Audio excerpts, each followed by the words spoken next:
que tout se passe pour l'édification. L'édification se fait par le Saint-Esprit. C'est pourquoi, et Dieu vous bénisse maintenant, je commence à voir, quand Frère Jamalé conduit, il dit, qu'est-ce que quelqu'un en cantique, quelqu'un lève la main. Mais avant, c'était tout froid. On ne levait pas la main.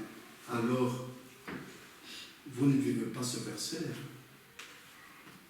Quand tu viens dans l'église, tu t'es préparé, tu as préparé quoi pour adorer le Seigneur? Un cantique, une révélation,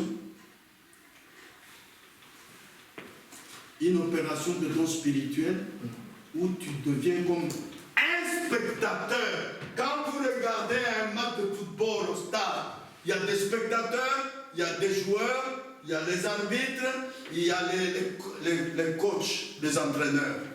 Et toi, tu es de quel groupe? Spectateur à l'église, c'est tout. Ah oui, ce prédicateur, il prêche des erreurs. Hein? Ah, ce prédicateur, il prêche bien. Ah, cette soeur-là, elle chante bien. Et toi, qui es-tu? Qui es-tu? C'est pourquoi la Bible dit, quand vous vous assemblez, quelqu'un a-t-il un cantique, une révélation, une langue? Une langue, c'est la manifestation du don spirituel. Amen. N'est-ce pas? Pourquoi est-ce qu'il n'y en a pas? Parce que vous n'aspirez pas à ça. Vous n'en voulez pas. Et un enfant qui dit jamais, papa, papa, papa, mais donne-moi un bonbon. Son papa ne lui donnera jamais un bonbon. Mais ce qui dit, mais papa, bonjour papa, tu es venu travailler, tu m'as apporté un bonbon, alors il va lui apporter un bonbon. La Bible dit aspirer au don. Vous n'aspirez pas, vous n'en aurez pas. Vous n'en aurez pas. Amen. Ah, frères et sœurs. Tout homme, s'il a une révélation de quelque sorte, ou qu'il dit quoi que ce soit, ou s'il a une doctrine quelconque, qui ne s'accorde pas avec la Bible, et ne s'occupe pas de cette Bible d'un point de toute l'écriture, il a tort. Galates 4:30 dit, que dit l'écriture? Par exemple, vous connaissez le trône qui dit que les sept honnêtes sont révélés. Ça ne clignotera pas sur cet orim toumim. Ça ne doit pas clignoter. Écoutez maintenant. Nous allons vers la fin. Au paragraphe 289, le prophète que Dieu nous a envoyé a dit ceci. Tout homme, quand il vous parle de ces choses-là, que nous avons enseignées ici à l'église, qu'il vous dit que si vous êtes aspergé, c'est très bien, il vous a dit un mensonge. Ça ne clignotera pas sur le Rum Tumim. Ça ne va pas s'accorder avec la Bible. Dans les actes du Saint-Esprit au travers des apôtres, tu ne verras jamais quelqu'un qui a été aspergé. Quand il vous dit que verser de l'eau c'est très bien, il vous a dit un mensonge. C'est-à-dire, vous apportez votre enfant, on lui verse de l'eau sur la tête, il est baptisé, il vous ment. N'acceptez pas. Il vous dit d'être baptisé au nom du Père, Fils, Saint-Esprit, c'est très bien, il vous a dit un mensonge. S'il vous dit, les jours des miracles sont passés, il vous a dit un mensonge. C'est encore le jour des miracles aujourd'hui. Amen. Amen. Amen. Amen. Ah. C'est très bien pour les femmes de prêcher, il vous a dit un mensonge. Une femme ne peut pas prêcher. La Bible le dit. S'il vous dit, c'est très bien pour vous de continuer à vous accrocher à votre dénomination, il vous a dit un mensonge. Ça ne clignotera pas sur le Rum Tumim. Ça ne va pas s'accorder avec cette Bible. Pourquoi? Parce que Dieu a dit, je vous enverrai Élie le prophète en Malachie 4, 5, 6. Avant le jour de l'Éternel. Il ramènera le cœur des enfants à leur père. nos pères spirituels, ce sont les apôtres. Amen. Notre vie doit concorder exactement avec la vie des apôtres. Le prophète de ce temps-ci a dit, l'assemblée, l'église qui se rapproche le plus de la vie des apôtres sera le plus béni. Comme nous avons que 3 cultes par semaine, nous ne sommes pas encore près de la vie des apôtres. Et c'est chaque jour, 7 jours sur 7. Alors nous avons moins de bénédictions que... ce n'est pas moi qui l'ai dit, c'est le prophète. Hein? Ne soyez pas étonnés que vous soyez moins bénis. Dieu a dit, il ramena nos cœurs vers qui? Vers la manière des catholiques, la manière des protestants, la manière des apôtres. Voilà nos pères spirituels. Frères et sœurs, que les gens ne vous trompent pas. Ça ne clignotera pas sur le Urim parce que la Bible ne le dit pas. Et des douzaines de choses ont été introduites dans cette vieille mère prostituée. La mère des prostituées, c'est qui? Frère Jean-Marie? L'Église catholique. Oui, l'Église catholique. La première église après l'église de Pierre et des apôtres, c'était l'Église catholique. Et dans la semence du serpent, nous avons vu qui a fondé ça. Qui se souvient? Oui. Les gens de Babylone. Pardon? Les gens de Babylone. Les gens de Babylone. Mais ils venaient de qui? Rien. Voilà. Donc vous voyez que les prophètes, ils vivent ce que la Bible dit, que la vérité c'est le bon sens. On reconnaît un arbre par ses fruits. Il ne peut pas y avoir de citron sur un oranger. Hein? Voilà. Nous aimons nos frères et sœurs qui sont là-bas dans ces dénominations. Mais ce n'est pas en allant dire « je suis méthodiste » que ça fait de vous un chrétien, à mon avis. Vous êtes chrétien parce que vous êtes né de l'Esprit de Dieu. Amen. Vous n'avez pas besoin d'être ni méthodiste ni baptiste, vous voyez. Vous n'avez pas besoin d'être ni l'un ni l'autre. Vous avez seulement besoin d'être né de l'Esprit de Dieu. Voilà. Maintenant, nous n'avons pas de cadre de membres. Vous venez ici à l'église simplement. Nous croyons que Christ est dans l'église méthodiste, l'église baptiste, l'église presbytérienne. Il a des membres dans chacune d'entre elles. Et le manque qu'il y a aujourd'hui, c'est la fausse prophétie qui fait apparaître ces choses-là. L'enseignement de cette église, lequel est absolument contraire à la Bible. Je vais vous dire une chose. Vous savez qu'il y a une mauvaise compréhension, même parmi les frères qui croient le message. Parce que pour eux, l'unité de l'église, c'est rassembler les églises. Non. L'unité de l'église, c'est vivre acte 4.32. Qu'est dit acte 4.32, mon frère Jean-Marie? Qu'est dit acte 4.32?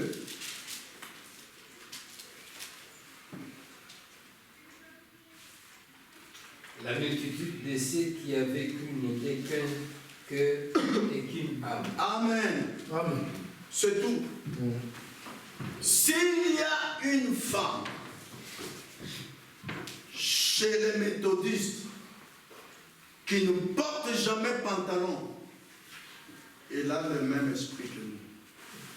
Elle a le même cœur que nous. Elle peut être une fille de Dieu, mais chez les méthodistes. Lorsque Saul était chez les pharisiens, Dieu l'a rejeté.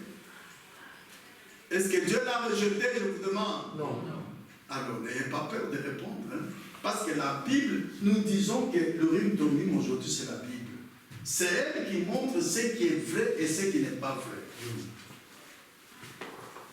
Ne dites pas qu'un frère, un homme, un membre de ta famille, parce qu'il est méthodiste, il est perdu. Non! Regardez seulement sa vie. Dieu, c'est lui qui appelle, c'est lui qui justifie, c'est lui qui sanctifie, c'est lui qui baptise du Saint-Esprit. Amen. Amen. Ah. Dans toutes les églises, il y a des enfants de Dieu. Quand Dieu va toucher leur cœur, les appeler, ils vont suivre l'appel de Dieu. D'ailleurs, c'est par là que nous allons terminer. Vous allez voir ce que Dieu a fait avec Saul. Nous lisons encore au paragraphe 200, le prophète de notre temps a dit ceci. C'est pour ça que j'ai quitté l'église baptiste. Je ne peux pas soutenir ce que Dieu condamne. Ah! Quiconque peut discerner par le Saint-Esprit peut distinguer l'urine tumulte aujourd'hui, qui lui fait distinguer ce qui est bien de ce qui est mal. C'est pour ça qu'il va quitter l'église qui soutient ce que la parole de Dieu condamne. Oui, frères et sœurs, écoutez ce que le prophète continue à nous dire. C'est pour cette raison que nous ne voulons rien de cette dénomination accrochée autour de ceci ou avec une étiquette ici. Nous sommes méthodistes, nous sommes baptistes, nous sommes des Christ, c'est tout. Laissez ça comme ça et soyez libres. Maintenant, écoutez ce qu'il dit au programme 119. Quand vous allez dans une église qui soutient ce que Dieu condamne, ce que la Bible condamne, il faut quitter. Amen. Amen. Ah. Et vous êtes libre. Vous n'êtes pas esclave de quelqu'un. Il continue, il nous dit ceci.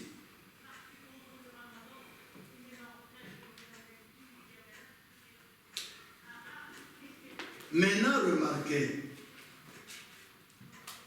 cet homme, quand il a été créé, Dieu a séparé son esprit.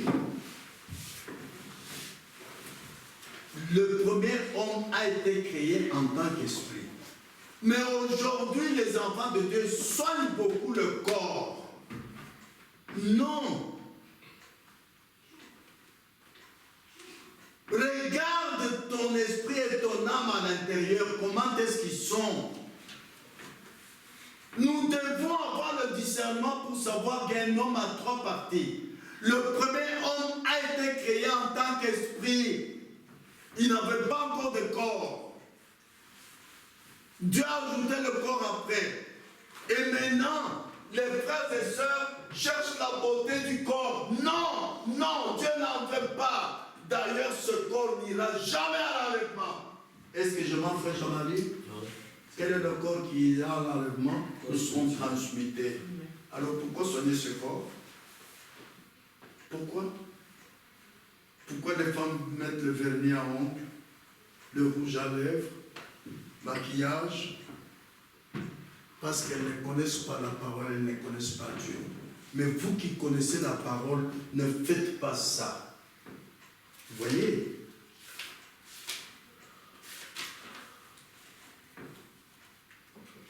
Et vous placez ces femmes comme prédicateurs sur vos estrades. Alors que la Bible condamne ça, Paul a dit, si quelqu'un croit être prophète ou même spirituel, qu'il reconnaisse que ce que j'écris sont les commandements du Seigneur. Mais s'il est ignorant, alors qu'il soit ignorant. C'est pour ça que j'ai quitté l'église baptiste. Vous êtes dans une église, une femme prêche, et vous restez des années. Non. On voit que là, vous n'êtes pas prédestiné. Vous voyez, moi, votre frère, j'en suis fier et je remercie Dieu. Cela me donne la certitude de qui je suis. J'étais aux humanités à l'école secondaire. Tout d'un coup, j'ai dit, mais il n'y a pas trois personnes sans Dieu. Je l'ai même dit à mon curé. Moi, j'ai quitté l'église catholique, pas en catimini, en disant au revoir au curé, à moins que vous corrigiez cette faute. Pourquoi? J'ai vu que la Bible condamne ça. Comment eux ils soutiennent? J'ai quitté. Voilà comment la semence du juste agit. Quand vous voyez une église, un homme, une femme qui soutient ce que Dieu condamne, il faut le quitter. C'est pourquoi Dieu dit qu'un croyant ne peut pas avoir des amis incroyants. Tu as une amie qui vient chez toi en pantalon, elle soutient ça, et toi tu la gardes. Vous voyez? Non. Quand quelqu'un soutient, quand une église soutient ce que Dieu condamne, il faut le quitter. Frères et sœurs, oui, ceux qui le font montrent par là qu'ils sont de faux docteurs, de faux enseignants, qu'ils sont de faux prophètes. Ceux qui le font montrent par là qu'ils ne connaissent pas que Dieu est son propre interprète. Et Dieu parle à ton cœur. Tu n'as pas besoin qu'une église te dise ça. Non. Tu n'as pas besoin que même ton père te dise ça. Non. Dieu parle au cœur. Dieu est son propre interprète. Ceux qui le font montrent par là qu'ils ne connaissent pas qu'est-ce que l'Urim Tumim aujourd'hui. Pour terminer, nous lisons Actes chapitre 9, versets 10 à 18.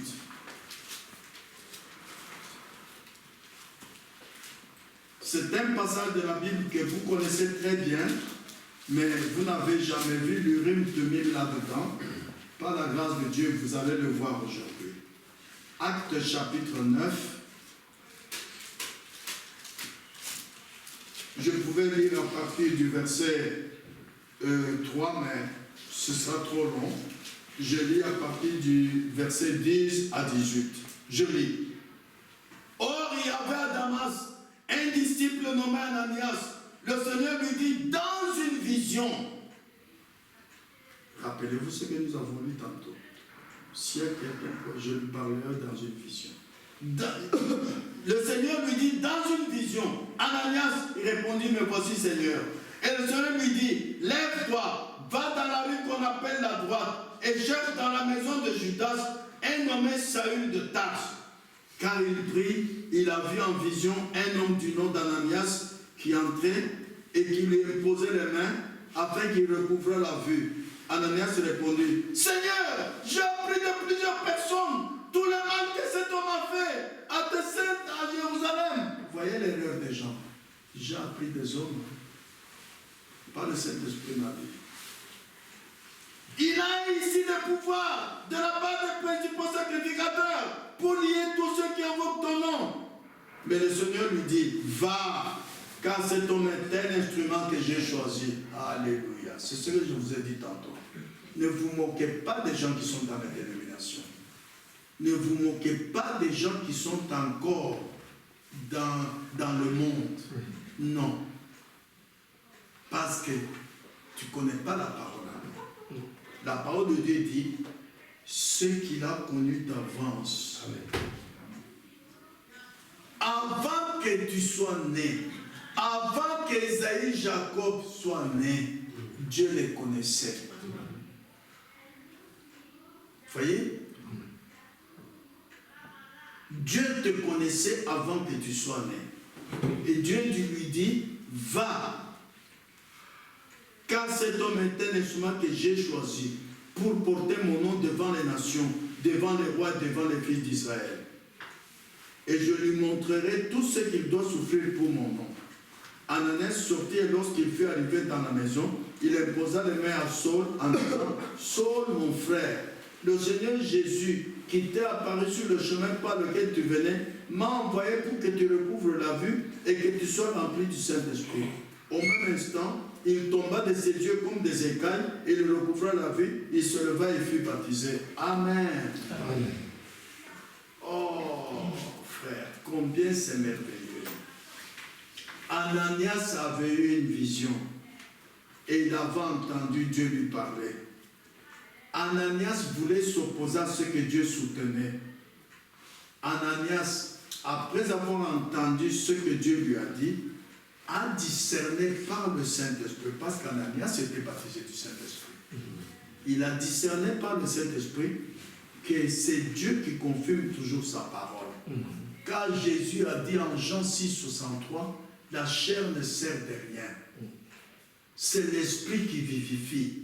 La parole que tu entends, la parole que tu lis dans la Bible, c'est l'esprit qui vivifie.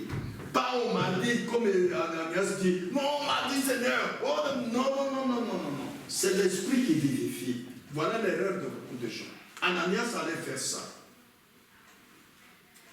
Quand il a discerné par le Saint-Esprit que Dieu confirme toujours sa parole, que Dieu est son propre interprète, comme à l'Urim Tumim dans l'Ancien Testament, alors on amenait toute vision. Alors Ananias a agi selon ce qu'il a entendu Dieu lui dire dans la vision, en confirmant sa parole.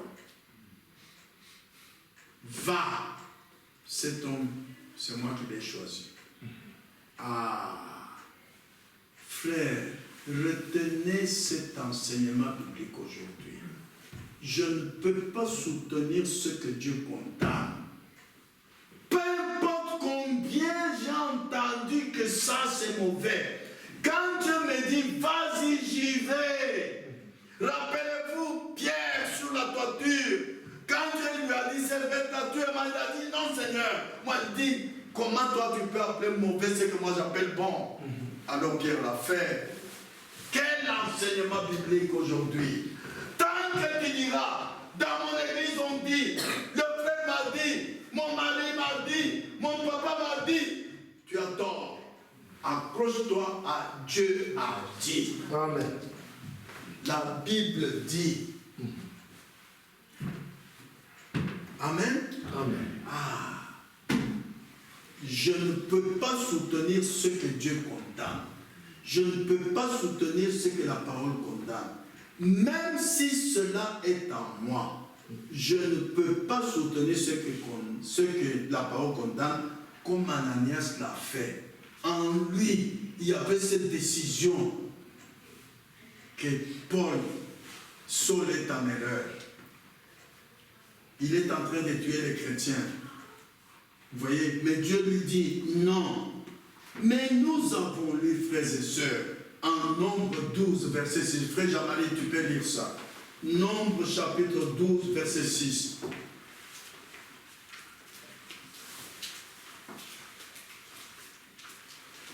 Qu'est-ce que Dieu a dit?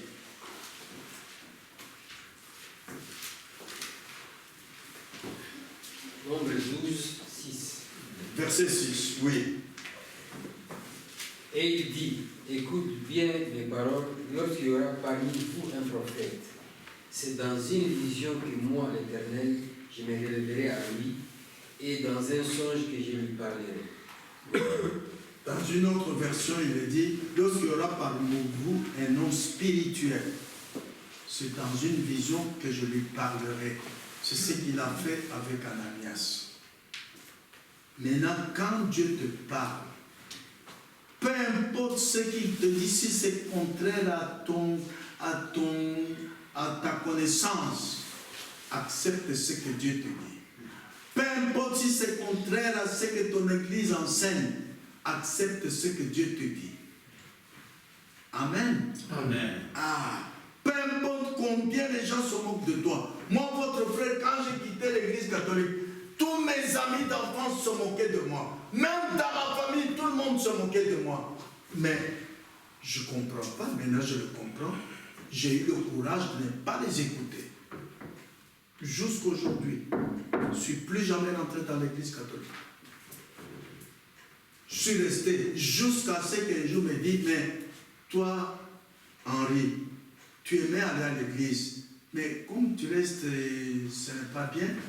J'ai entendu qu'il y a une église qu'on appelle les Kaboboum, c'est-à-dire ceux qui sont un. Alors, il m'a fait voir un frère qui m'a prêché le baptême au nom de Jésus-Christ. Et je me suis fait baptiser. Vous voyez? Regardez comment Ananias a agi par rapport à ce qu'il avait entendu et par rapport à ce que Dieu lui a dit dans la vision. Maintenant, écoutez comment nous allons terminer. Toujours dans la semence du serpent, nous lirons quelques 4 passages et nous avons terminé.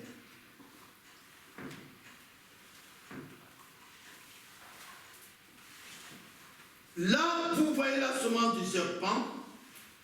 Qu'est-ce que ça coûterait à une femme comme celle-là maintenant?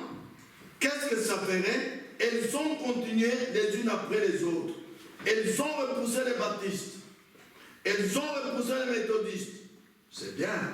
Elles ont repoussé les presbytériens. C'est bien. Mais qu'est-ce qu'elles ont fait? Elles sont toutes retournées pour faire comme leur maman, la vieille prostituée. Les voilà toutes à faire la même prostitution. Ils ont été immergés. Ils ont été aspergés. Ils sont venus faire leur confession. Ils se sont soumis à la prohibition pendant 6 mois. Ils n'ont pas bu beaucoup pendant ce temps et tout. Ce sont des bons membres. Mais ça n'a rien à voir avec les fruits de l'esprit. Vous avez compris la pensée? Peu importe à quelle église tu appartiens, regardez ce que la Bible dit. Ne te contente pas de dire, mais j'ai quitté le monde, je suis à l'église, que me voulez-vous? Où sont les fruits de l'esprit? Frères et sœurs, où sont les fruits de l'esprit? Les fruits de l'esprit, c'est la foi. Croire que Jésus-Christ est le même hier, aujourd'hui et pour toujours. L'amour pour les frères, la joie, la paix, la longanimité, la bonté, la bienveillance, la patience, la douceur, la tempérance, voilà des choses, les fruits de l'esprit. Mais si toi, aujourd'hui, une petite chose, tu éclates en colère, mais est-ce que tu t'es déjà demandé quand Caïn a tué Abel? Qui peut me dire comment Abel a réagi? Il a dit non, laisse-moi. Non, la semence du juste n'agit pas comme ça, en étant colérique. Non. Quand Ésaü allait tuer Jacob, comment est-ce que Jacob a agi? Je vous l'ai lu la fois passée. Il a d'abord prié. N'est-ce pas? Seigneur, toi tu m'as dit. Toi tu m'as dit. Et il a crié à ça. Quand il est allé devant Ésaü, ils se sont embrassés. Quand les fruits de l'esprit ne t'accompagnent pas dans ta vie, il y a quelque chose de faux. Le mime ne peut pas clignoter. Il ne peut pas. Quand quelqu'un est né de nouveau, sauvé, c'est un homme spirituel. Ce n'est plus un homme animal. Ce n'est plus un homme charnel. Il s'est entré en contact avec le Saint-Esprit.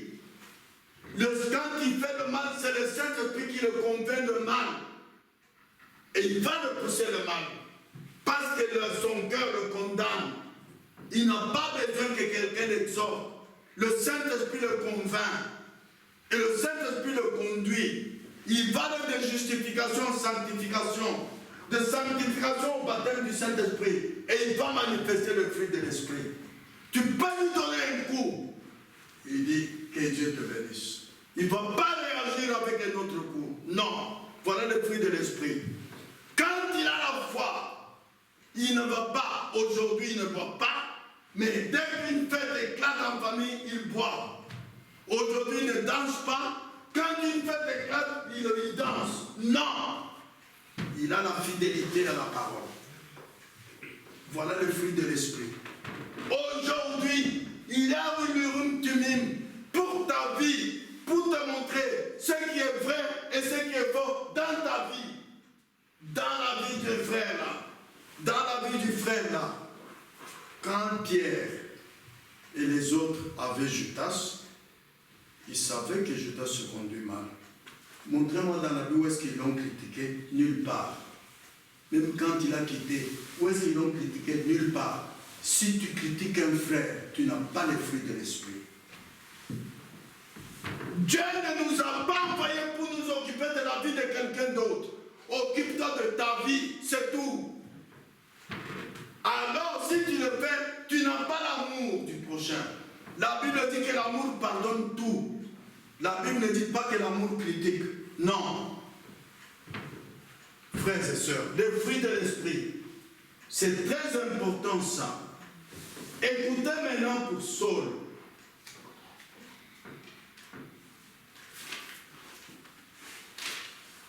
Pour Saul, je lis ceci. Quand Jésus est mort, il a été enseveli, il est ressuscité, et que Paul sur le chemin de Damas l'a rencontré à nouveau, qu'est-ce qu'il était? Il était une colonne de feu. Je vous ai dit au début de la prédication, je vous ai lu Jean 17, verset 3. La vie éternelle, c'est qu'ils te connaissent, toi le seul vrai Dieu. Nous venons à l'église pour connaître Dieu, connaître la parole. La parole est Dieu. Dieu peut se manifester dans une vision. Dieu peut se manifester dans une colonne de feu. Dieu peut se manifester en tant qu'un ange. Tu dois le connaître. Tu vois, auprès de Saul, qui était chez les pharisiens, Dieu s'est manifesté en tant que colonne de feu. Amen. Amen. Maintenant, écoutez. Qu'est-ce qu'il a fait quand il a rencontré Paul? Comment l'a-t-il envoyé? Il l'a envoyé vers un prophète qui lui a dit comment être baptisé. Est-ce que Dieu a dit à Saul, tu vis mal, tu es chez les pharisiens? Non. Non. Quand il a parlé à Saul, Saul lui a dit, que dois-je faire? Toi aussi dans ta prière, dis à Dieu, Seigneur, je viens d'écouter la prédication, que dois-je faire? Prenez Dieu au mot selon ce que vous lisez dans la Bible. Pourquoi est-ce que vous priez d'une manière humaine? Priez selon la Bible. Regardez la prière de Jacob. Quand il allait vers son frère Esaïe qui voulait le tuer, il prenait Dieu au mot, toi qui as dit, toi qui as dit. Voilà comment prier. Il y a beaucoup de frères, beaucoup de sœurs qui ne savent même pas comment prier. Rappelez-vous que les apôtres, ils ont dit à Jésus, enseigne-nous à prier. Mais vous connaissez tout. Vous priez selon votre connaissance intellectuelle. Vous priez selon ce que vous avez entendu l'autre prier. Selon ce... Non, vous devez répéter les mots de la Bible. Je vous ai lu au début de la prédication ce que la Bible dit pour celui qui connaît Dieu. Répétez ça. Seigneur, n'as-tu pas dit que celui qui connaît Dieu, tu fais ceci pour lui, tu fais cela? Prenez toujours Dieu au mot. Vous voyez? Et maintenant, avec Saul, on continue. Au prophète 54, il dit, comment l'a-t-il envoyé? Il l'a envoyé vers un prophète qui lui a dit comment être baptisé, qui lui a dit quoi faire.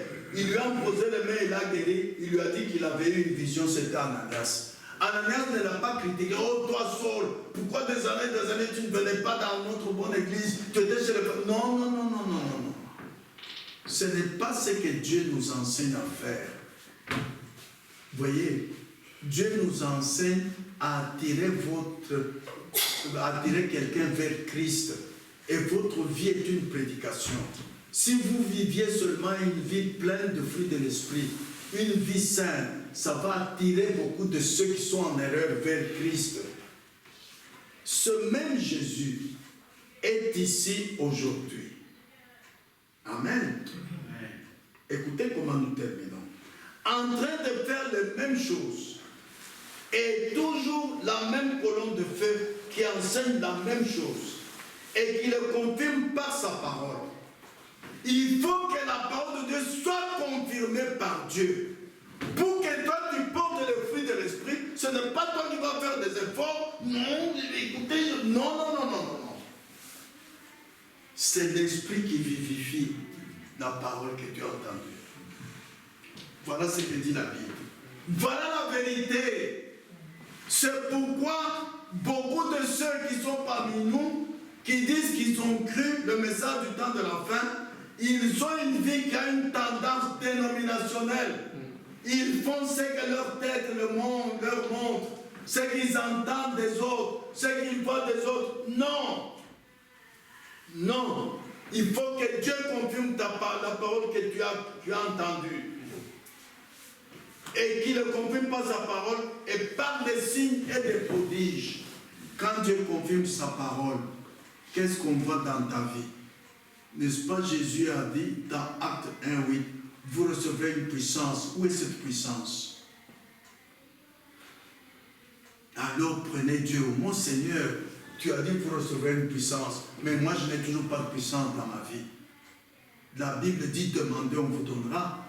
Après chaque prédication, quand on dit prions, tu pries comment? Tu demandes quoi à Dieu? Seulement des choses naturelles.